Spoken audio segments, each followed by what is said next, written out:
करण के हाथ से इतना खून बहते देख शालिनी घबराकर उठ खड़ी हुई।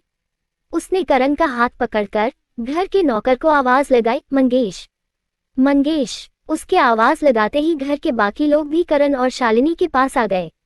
हे भगवान, करण ये क्या हुआ बेटा? शोभा ने करण का हाथ पकड़कर पूछा, पर करण ने कोई जवाब नहीं दिया। शालिनी मंगेश को देखते ही बोली, जल्दी से फर्स्ट एड बॉक्स लेकर आओ। मंगेश तुरंत घर के अंदर भागा। पूजा ने करण की बांह पकड़कर उसे चेयर पर बैठाया और बोली, यहाँ बैठ करण, कितना खून बह रहा है, इतनी चोट कैसे लगा ली तूने? करण, ये चोट कैसे लगी बेटा? तभी पास खड़े बलराज ने भी पूछा। सबके सवाल सुनकर करण ने बिना किसी की ओर देखे जवाब दिया, ख्वाबों के पीछे भागने से सिर्फ चोट ही लगती है, और ये बात मुझे बहुत अच्छे से समझ आ गई। इसलिए आगे से ख्वाबों के पीछे कभी नहीं भागूंगा, तो चोट लगने का डर भी नहीं रहेगा। सब करण की बातें सुनकर उसे हैरानी से देखने लगे। तभी मंगेश फर्स्ट एड बॉक्स लेकर आ गया। शालिनी ने उसके हाथ से बॉक्स लिया और डिटोल से करण की चोट साफ करते हुए बोली, ख्वाबों के पीछे भागने से अच्छा ये होगा करण कि उन्हें हकीकत में बदलने की कोशिश की जाए, क्योंकि सपने भी सिर्फ उनके सच होते हैं जो सपने देखते हैं। करण कुछ कहने जा ही रहा था कि तभी शालिनी फिर से बोली, आप लोग एयरपोर्ट के लिए निकलिए, मैं और करण दूसरी गाड़ी से आ जाएंगे। शालिनी ठीक कह रही है, हमें निकलना चाहिए वरना हमें देर हो जाएगी।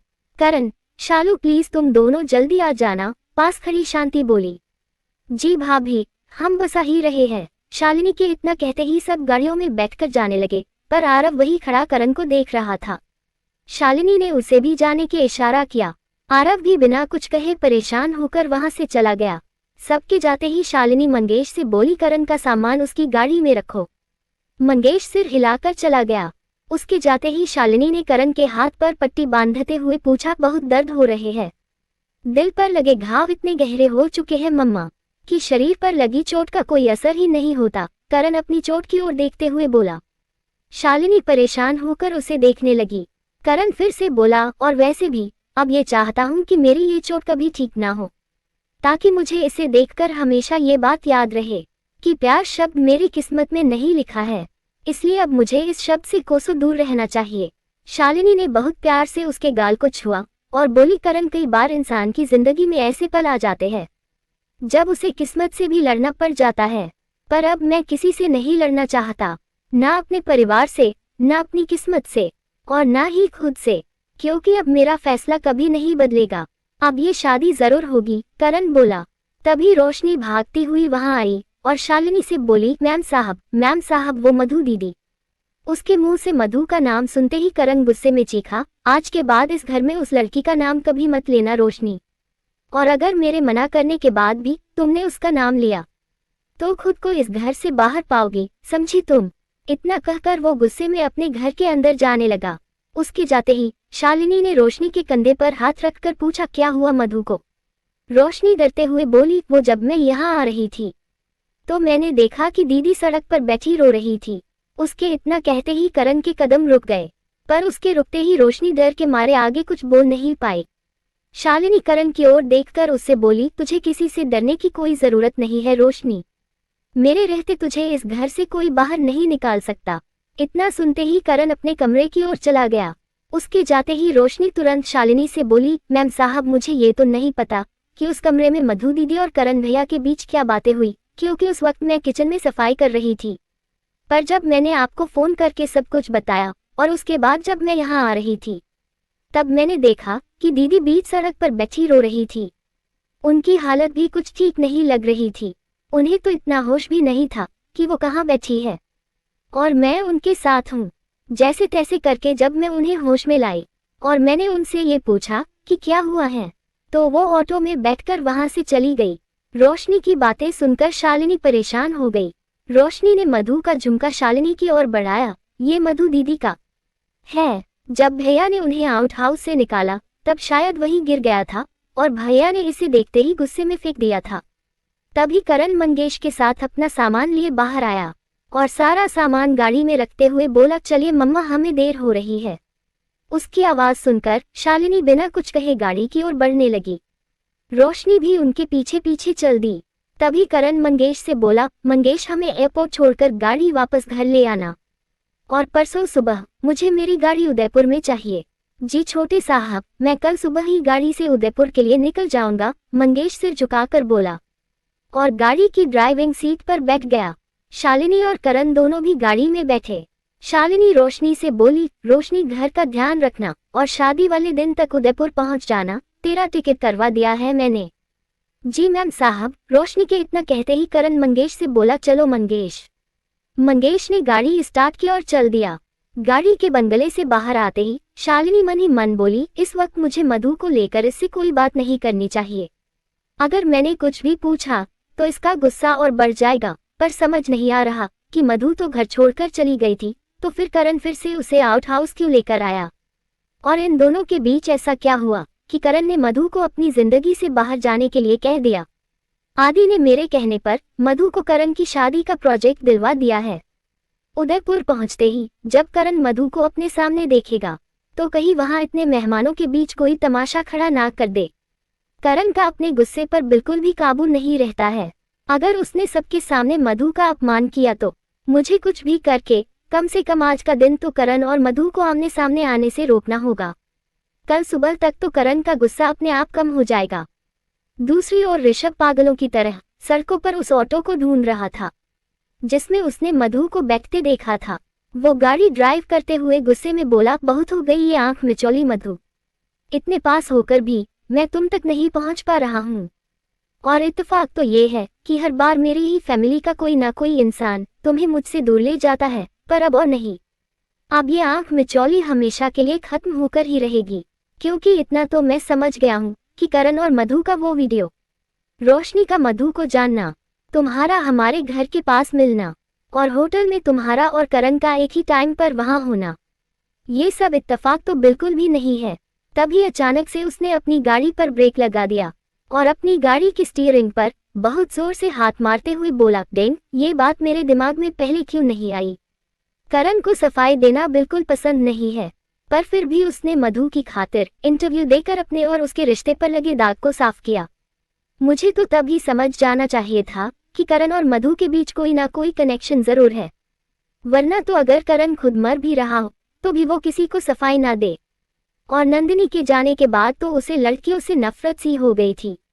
रिद्धिमा से उसकी शादी नहीं बल्कि अपनी फैमिली के लिए समझौता है, तो फिर उसने मधु के लिए इतना सब क्यों किया?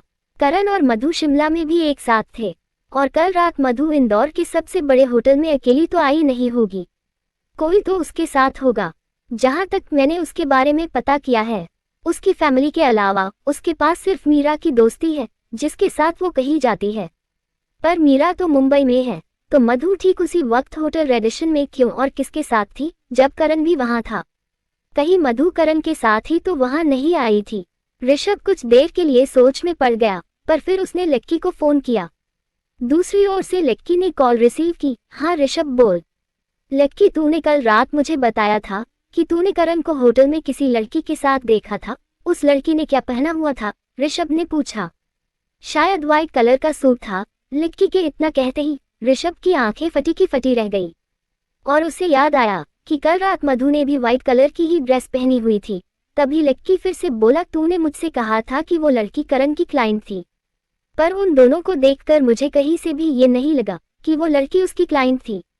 इनफैक्ट उन्हें देखकर तो एक पल के लिए मुझे ऐसा लगा जैसे वो दोनों कपल हो, क्योंकि करण उस लड़की को अपनी बाहों में थामे हुआ था। इस वजह से ही तो मैं उस लड़की की शक्ल नहीं दे सका। लक्की के इतना कहते ही ऋषभ ने गुस्से में कॉल कट कर दी और खुद से बोला, इसका मतलब मैं सही हूँ। मधु कल करण के साथ ही होटल आई थी, पर क्यों? पता लगाना होगा कि आखिर इन दोनों के बीच चल क्या रहा है। इतना कहकर उसने गुस्से में अपनी गाड़ी फिर से स्टार्ट की और घर की ओर बढ़ने लगा। इधर मधु जिस ऑटो में बैठी थी वो एयरपोर्ट की ओर तेजी से बढ़ रहा था। मधु ऑटो से अपना सिर टिकाए बैठी रो रही थी। उसे करण से कहे अपने ही शब्द याद आ रहे थे। वो मन ही मन बोली, जिस इंसान ने हर मुश्किल घड़ी में मेरा साथ दिया, जिस इंसान ने मुझे उस राक्षस से बचाया और जिसकी वजह से आज मेरी सांसें चल रही है, मैंने उस इंसान पर इतने गंदे इल्जाम लगाए, उन्हें इतनी चोट पहुंचाई कि अब शायद उन्हें मेरे नाम से भी नफरत हो जाएंगी। पर मेरा यकीन कीजिए करण, आपसे कहा एक एक गलत शब्द मेरे दिल को चीरता हुआ निकला है। उस एक पल में मैं हजारों मौतें एक साथ मरी हूं। पर आप मुझसे दूर हो जाएं, इसलिए आपका मुझसे नफरत करना मेरे लिए बहुत ज़रूरी हो गया है। बहुत कोशिशें करने के बाद भी आप मुझसे दूर नहीं जा रहे थे। 2 दिन बाद आपकी शादी है और मैं नहीं चाहती कि कोई मुझ पर किसी का घर तोड़ने का इल्ज़ाम लगाए। आपने और आंटी ने मेरे लिए बहुत कुछ किया है और मैं इतनी खुदगर्ज नहीं हूँ कि अपनी खुशी की खातिर आपके खानदान का सारी दुनिया के सामने तमाशा बना दूँ। किसी और की खुशियाँ छीनकर मैं नहीं मुस्कुराना चाहती। ऐसी मुस्कुराहट से तो मुझे जिंदगी भर के लिए ये आंसू मंजूर है जो आपको चोट पहुंचाने के बाद हर पल मेरी आंखों से बहेंगे। आज जो कुछ भी मैंने आपके साथ किया है उसे और मुझे भूलकर अपनी जिंदगी में आगे बढ़िए करण। मुझे अब बस आपकी खुशी चाहिए, सिर्फ आपकी खुशी। मधु यही सब सोच रही थी कि तभी ड्राइवर ने एयरपोर्ट के बाहर अपनी गाड़ी रोक दी और बोला, मैडम एयरपोर्ट आ गया। मधु ने मीटर देखा और ऑटो से उतरकर उसे पैसे देकर अंदर जाने लगी। तभी उसके फोन की बेल बजने लगी। उसने तुरंत कॉल रिसीव की। मैं एयरपोर्ट पहुंच गई हूँ स्वीटी, पर मुझे तो कहीं नजर नहीं आ रही हो। तभी स्वीटी ने इधर उधर देखकर पूछा। मधु को वो नजर आ गई। अपने पीछे देखो। स्वीटी ने पलटकर देखा तो मधु उसके पीछे खड़ी थी। स्वीटी मुस्कुराते हुए उसके पास आकर बोली, थैंक्स टू गॉड जो तुम टाइम पर आ गई। श्रुति मैम हमारा अंदर वेट कर रही है, चलो। मधु बिना कुछ कहे उसके साथ चल दी। उसने गेट के पास पहुंचकर एक बार पलटकर देखा और मन ही मन बोली, आज मैं इस शहर की हवा में आखिरी बार सांस ले रही हूँ, क्योंकि अब मैं यहाँ कभी लौटकर नहीं आऊंगी। इस इवेंट कंपनी की तो हर बड़े शहर में ब्रांचेज है। मैं विवेक सर से बात करके उनके जयपुर वाले ऑफिस को ज्वाइन कर लूंगी, ताकि अब कभी करण सर के सामने आकर उनकी तकलीफ की वजह ना बनूं। क्या सोच रही हो, चलो। तभी स्वीटी मधु की ओर देखकर बोली। मधु मुस्कुराते हुए उसके साथ एयरपोर्ट के अंदर आ गई। जैसे ही वो अंदर आई तो श्रुति की नजर उन पर पड़ी। श्रुति चेयर से उठकर मधु के पास आई। वो कुछ कहने ही जा रही थी कि तभी उसकी नजर मधु के झुमके पर पड़ी और वो मधु से बोली, माना कि आजकल एक कान में ये पहनने का फैशन है, पर मैंने आज तक किसी को भी एक कान में झुमके पहनते नहीं देखा। इतना सुनते ही मधु ने तुरंत अपने कान पर हाथ लगाकर देखा तो सच में उसके एक ही कान में झुमका था। उसे फिर से वो पल याद आया जब करण ने उसे झुमके पहनाए थे। उसने खुद को संभाला और अपना झुमका उतारते हुए बोली, एक झुमका शायद कहीं गिर गया होगा मैम। बालों के हटते ही श्रुति की नजर उसके गाल पर पड़ी, जिस पर उंगलियों के निशान साफ नजर आ रहे थे। श्रुति ने उसकी ओर देखकर पूछा, मधु तुम ठीक हो? जी। मधु ने झुमका अपने पर्स में रखते हुए जवाब दिया। तभी स्वीटी बोल पड़ी, पर तुम्हारा चेहरा देखकर तो लग रहा है जैसे तुम बहुत रोई हो और रोते रोते उठकर एयरपोर्ट आ गई हो। अपना चेहरा देखो। तुम्हें देखकर तो लग ही नहीं रहा कि आज तुम्हें इतना बड़ा प्रोजेक्ट मिला है और तुम अपने पहले प्रोजेक्ट के लिए शहर से बाहर जा रही हो। मधु कोई जवाब नहीं दे सकी। उसे परेशान देखकर श्रुति उसके कंधे पर हाथ रखकर बोली, मधु अभी हमारी फ्लाइट में टाइम है, तुम वॉशरूम जाओ और जल्दी से फ्रेश होकर आओ, फिर हम एक अच्छी सी कॉफी पियेंगे, तुम्हारा मूड अपने आप ठीक हो जाएगा, जाओ। मधु चुपचाप वॉशरूम की ओर चल दी। उसे सीधे जाते देख स्वीटी बोली, मुझे लगता है कि मधु पहले भी एयरपोर्ट आई है, तभी तो उसे पता है कि वॉशरूम किस तरफ है। श्रुति मन ही मन बोली, मधु के चेहरे पर उंगलियों के निशान देखकर तो साफ पता चल रहा है कि किसी ने उस पर हाथ उठाया है, और स्वीटी ने भी ठीक कहा कि उसे देखकर लग रहा है जैसे वो बहुत रोई है। आखिर बात क्या हो सकती है?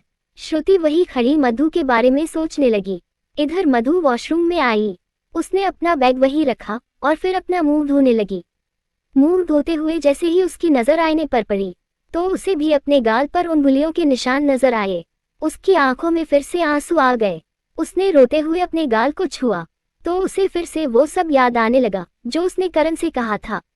उसका रोना और बढ़ गया, पर उसने खुद को संभाला और फिर से अपना मुंह धोने लगी। इधर ऋषभ अपने घर पहुंचा। वो गाड़ी से उतरकर अंदर ही जा रहा था कि तभी घर का एक सर्वेंट पाटिल आकर उससे बोला, सब लोग तो अभी अभी एयरपोर्ट के लिए निकल गए हैं। ऋषभ के कदम रुक गए और उसने मंगेश से पूछा, पाटिल रोशनी कहाँ है? वो और तारा किचन साफ कर रहे हैं, आपका खाना लगवा दूं छोटे बाबा? पाटिल ने पूछा तो ऋषभ ना मैं अपना सिर हिलाकर बोला, नहीं, पर रोशनी से कहो कि मेरे लिए कॉफी लेकर आए। पाटिल ने सिर हिलाया और वहां से चला गया। उसके जाते ही ऋषभ भी तेजी से अपने कमरे की ओर बढ़ा। उसने रूम में आते ही गुस्से में अपना कोट बेड पर फेंका और खुद से बोला, करण तुमने मुझसे मेरी जिंदगी का सबसे कीमती सपना छीन लिया है। मैंने भी तुम्हारी तरह खुराना कंस्ट्रक्शन का एमडी बनने के लिए दिन रात मेहनत की थी, पर फिर भी तुम्हें वो कुर्सी मिली। पर अगर तुमने मेरे और मधु के बीच आने की कोशिश भी की तो इस बार मैं तुमसे तुम्हारा सब कुछ छीन लूंगा, सब कुछ। वो बहुत देर तक मधु और करण के बारे में सोचता रहा। कुछ देर बाद रोशनी कॉफी लेकर उसके कमरे में आई और बोली, भैया आपकी कॉफी। उसकी आवाज सुनते ही ऋषभ ने अपने गुस्से पर काबू किया और मुस्कुराते हुए कॉफी का कप लेकर बोला, थैंक यू रोशनी। रोशनी जाने लगी। उसे जाते देख ऋषभ तुरंत बोला, रोशनी एक मिनट, मुझे तुमसे कुछ पूछना है। जी भैया। ऋषभ रोशनी के पास आया और बोला, रोशनी अभी थोड़ी देर पहले मैंने तुम्हें उस लड़की के साथ देखा था जिसके साथ करण का नाम जोड़ा जा रहा था, तुम जानती हो उसे?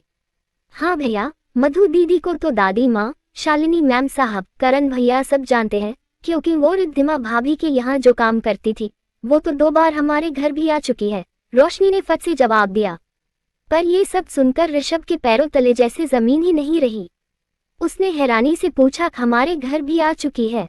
हाँ, एक बार वो रिद्धिमा भाभी की दादी के साथ आई थी और एक बार करण भैया उन्हें यहाँ लेकर आए थे।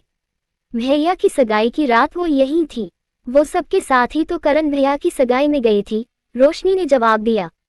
ऋषभ ने ये सब सुनकर गुस्से में अपनी मुट्ठी बांध ली और रोशनी से बोला, ठीक है तुम जाओ रोशनी। रोशनी चुपचाप वहां से जाने लगी। तभी ऋषभ ने फिर से पूछा, रोशनी वो लड़की हमारे घर के इतना पास तुम्हारे साथ क्या कर रही थी? क्या वो आज भी हमारे घर आई थी? नहीं, वो तो इतना कहकर रोशनी चुप हो गई। ऋषभ उसे हैरानी से देखने लगा। रोशनी तुरंत बोली, नहीं भैया, वो यहाँ क्यों आएगी? वो तो शालिनी मैम साहब ने मुझे आउट हाउस कुछ सामान लेने के लिए भेजा था, तो रास्ते में मुझे मधु दीदी सड़क पर मिल गई। इससे ज्यादा और कुछ नहीं पता मुझे। आपको और कुछ चाहिए या मैं जाऊं? जाओ। ऋषभ के इतना कहते ही रोशनी तेजी से वहां से चली गई। वो ऋषभ के रूम से बाहर आते ही मन बोली, सब कुछ तो मैंने आपको बता दिया ऋषभ भैया, पर मैं आपको ये नहीं बता सकती कि मधु दीदी हमारे आउट हाउस में रह रही थी और वो और करण भैया एक दूसरे से बहुत प्यार करते हैं। मैंने शालिनी मैम साहब से वादा किया है कि ये बात मैं किसी को नहीं बताऊंगी। और मैं आपको भी बहुत अच्छे से जानती हूँ, आपके दिमाग में जरूर करण भैया के खिलाफ कुछ चल रहा है, तभी आप मुझसे इतने सवाल पूछ रहे हो। पर इससे पहले कि आप कुछ करो, मुझे मैम साहब को सब कुछ बताना होगा। इधर ऋषभ ने मुस्कुराते हुए कॉफी का मग उठाया और टेबल की ओर बढ़ा। उसने मग वहीं रखा और शराब की बोतल निकाल ली। फिर उसने शराब वहीं रखे एक ग्लास में डाली और ग्लास उठाकर उसे देखते हुए बोला, कमाल कर दिया किस्मत ने ऋषभ। जिस लड़की को तू पिछले 3 साल से ढूंढ रहा था वो तेरे इतने करीब थी, हर पल तेरी आंखों के सामने थी, पर तू उसे देख नहीं पाया। ये तो काल भैरव की कृपा है तुझ पर, जो शायद अभी तक मधु को ये पता नहीं चला कि 3 साल पहले जिसने उसके साथ जबरदस्ती करने की कोशिश की थी वो कोई और नहीं बल्कि ऋषभ खुराना है। अब तेरा मधु को ढूंढना और ज्यादा जरूरी हो गया है, इससे पहले कि वो करण और तेरे घर वालों के सामने अपना मुंह खोले। तुझे कुछ ऐसा करना होगा जिससे मधु खुद चलकर तेरे पास भी आ जाए और अपना मुंह भी बंद रखे, पर उसके लिए तुझे उसकी सबसे बड़ी कमजोरी पर वार करना होगा। पर तुम्हारी सबसे बड़ी कमजोरी है क्या? तुम्हारी फैमिली या तुम्हारी दोस्त या फिर करण? तुम्हारे और करण के बीच आखिर चल क्या रहा है ये पता करना होगा मुझे। इधर मंगेश गाड़ी ड्राइव कर रहा था। शालिनी भी परेशान सी करण और मधु के बारे में सोच रही थी, पर करण खामोश बैठा बस गाड़ी से बाहर देख रहा था। उसके कानों में सिर्फ मधु के कहे शब्द गूंज रहे थे। तभी मंगेश ने गाड़ी रोक दी, पर करण अभी भी खोया हुआ था। शालिनी उसकी बांह पर हाथ रखकर धीमे से बोली, करण एयरपोर्ट आ गया। उनकी आवाज सुनते ही करण अपनी गाड़ी से बाहर आने लगा। शालिनी भी तुरंत गाड़ी से बाहर आई। मंगेश भी गाड़ी से बाहर आकर सामान निकालने लगा। सामान बाहर आते ही शालिनी ने करण से पूछा, चले? करण ने कुछ पल सोचा और मंगेश की ओर हाथ बढ़ाकर बोला, मंगेश गाड़ी की चाबी। मंगेश ने तुरंत उसे गाड़ी की चाबी दे दी। शालिनी उससे कुछ पूछ पाती उसके पहले ही वो गाड़ी में बैठ गया। क्या कर रहा है करण? गाड़ी से बाहर आ, फ्लाइट का टाइम हो रहा है, शालिनी परेशान होकर बोली। पर करण ने गाड़ी स्टार्ट कर ली और बोला, मम्मा आप जाओ, मैं ड्राइव करके उदयपुर पहुंच जाऊंगा। शालिनी तुरंत बोली, नहीं करण, तेरे डैड बहुत गुस्सा करेंगे। पर करण ने अपनी गाड़ी आगे बढ़ा ली। करण, शालिनी चीखी, पर करण जा चुका था। उसके जाते ही वो अपना सिर पकड़कर बोली, ये लड़का तो किसी दिन मेरी जान लेकर छोड़ेगा। अब इसके डैड से क्या कहूंगी। इधर करण बहुत तेजी से गाड़ी ड्राइव कर रहा था, पर उसकी आंखों में आंसू थे। वो गुस्से में खुद से बोला, आज तुमने मेरे साथ जो भी किया है ना मधु, उसे मैं जिंदगी भर नहीं भूलूंगा। नफरत करता हूं मैं तुमसे, नफरत। इतनी नफरत तो मैंने कभी नंदिनी से भी नहीं की थी। नंदिनी ने जो मेरे साथ किया, उससे बाहर आने में मुझे 3 साल लग गए। पर मैं तुम्हें मेरे जज्बातों से खेलने का कोई मौका नहीं दूंगा। अब मैं रिद्धिमा से शादी भी करूंगा और मुस्कुराकर उसे अपनी जिंदगी में जगह भी दूंगा। कल तक रिद्धिमा से शादी करना मेरी मजबूरी थी, पर आज मेरी खुशी होगी। अब तुम अपनी आंखों के सामने मेरी शादी होते देखोगी, ताकि मैं तुम्हें बता सकूं कि अब मुझे तुम्हारे होने ना होने से कोई फर्क नहीं पड़ता। अब मैं तुम्हें इस बात का एहसास हर पल करवाऊंगा कि अगर करण खुराना को तुम्हारे साथ कुछ गलत करना ही होता, तो उसे दुनिया की कोई ताकत नहीं रोक सकती थी। इतना कहकर उसने आदि को कॉल किया। आदि भी अपना सामान लिए एयरपोर्ट की ओर ही बढ़ रहा था, पर करण का नंबर देखते ही उसने तुरंत कॉल रिसीव की। जी सर। आदि, मधु इंदौर से बाहर कहाँ जा रही है? करण ने गाड़ी ड्राइव करते हुए पूछा। तो आदि ने तुरंत जवाब दिया, सर वो अभी थोड़ी देर पहले जयपुर के लिए निकली हैं।